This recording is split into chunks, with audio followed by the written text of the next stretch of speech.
พิธีประกาศโรงเรียนประถมพลไซเหนือเป็นโรงเรียนตัวแบบคุณภาพทางด้านการศึกษาและปลอดยาเสพติดประจำศุกร์เรียน 2025-2026 ของเมืองปากสันได้จัดขึ้นในตอนเช้าของวันที่21 พฤษภาคม 2026 ที่สโมสรโรงเรียนแห่งดังกล่าวภายใต้การเป็นประธานของทานบุญทองพรหมสารหัวหน้าองค์การศึกษาธิการและกีฬาเมืองปากสันให้เกียรติเข้าร่วมพิธีดังกล่าวมีทานดาวเฮืองกองสมบัติห้องหัวหน้าแผนกศึกษาธิการและกีฬาแขวงทานสุริจันทร์เทียงจันไซห้องประธานคณะกรรมการปกครองเมืองปากสันมีบรรดาคณะครูอาจารย์โรงเรียนออมข้างประธานสมาคมพ่อแม่นักเรียนเลขาภักบาลออมข้างตลอดฮอดน้องนักเรียนเข้าร่วมในพิธีทานพิมพ์สอนวงวิสัยอำนวยการโรงเรียนประถมพลไซเหนือได้ขึ้นรายงานการสร้างโรงเรียนตัวแบบคุณภาพให้กับบรรดาผู้เข้าร่วมได้รับทราบโรงเรียนประถมพลไซเหนือตั้งอยู่บ้านพลไซเหนือเมืองปากสันแขวงบุรีคำไซขึ้นกับองค์การศึกษาธิการและกีฬาเมืองปากสันโรงเรียนแห่งดังกล่าวแม่นได้เริ่มสร้างตั้งขึ้นในปี 1992 ในศุกร์เรียน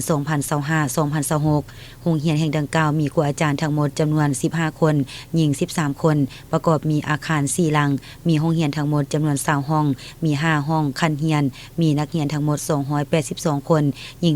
138คนโรงเรียนประถมพลไซเหนือแม่นได้ริเริ่มวางเป้าหมายสร้างเป็นโรงเรียนตัวแบบคุณภาพการศึกษาในศุกร์ 2021-2026 เป็นต้นมา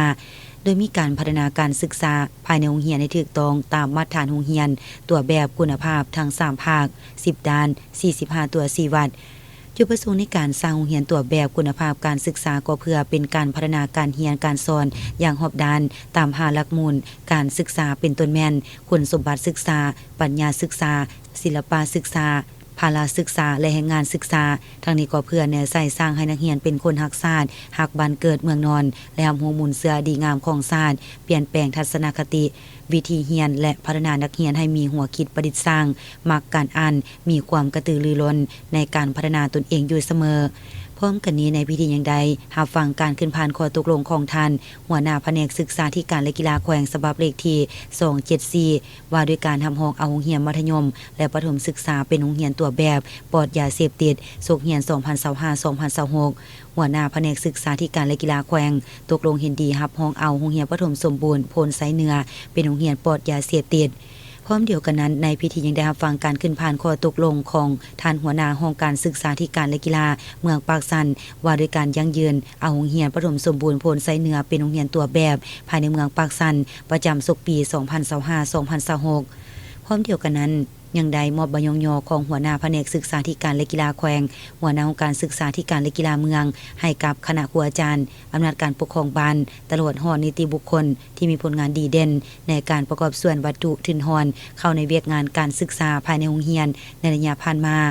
หลังจากนั้นในตอนท้ายของพิธีบรรดาคณะประธานพร้อมด้วยแขกที่เข้าร่วมยังได้พร้อมกันร่วมกันเปิดป้ายและลั่นของ9 บาทเพื่อเป็นสัญลักษณ์ให้แก่การยั่งยืนโรงเรียนประถมพลไซเหนือเป็นโรงเรียนตัวแบบทางด้านการศึกษาและโรงเรียนปลอดยาเสพติดประจำศุกร์เรียน 2025-2026 อย่างเป็นทางการ